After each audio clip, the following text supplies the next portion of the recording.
Nimittäin nyt kun tuli sanottiin, että on tämä 1,5 astetta saavutettu.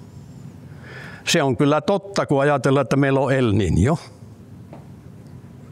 Mutta muun muassa radiossa ja televisiossa oli Hannele Korhonen lausumassa, että kun nyt on saavutettu se.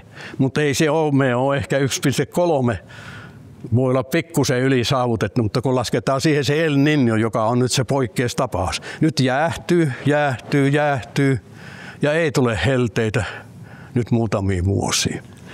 Mutta sitten hän väitti, tämä Hannele Korhonen väitti, että hänen perustelee siihen, että nyt tämä lämpötilan nousu, joka nyt tuossakin näkyy, on niin nopeaa, että sitä ei ole koskaan havaittu niin nopeaa lämpötilan nousu.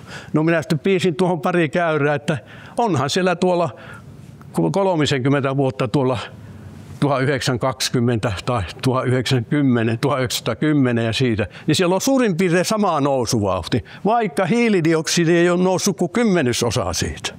Ja sitten tuolla hiilidioksidi nousee noin sama käyrä. Ja sitten vielä pahinta on tuossa, että mennään jopa alaspäin tuossa välillä. Ja hiilidioksidi on noussut maksimivauhdilla ylöspäin. Onko tässä mitään järkeä?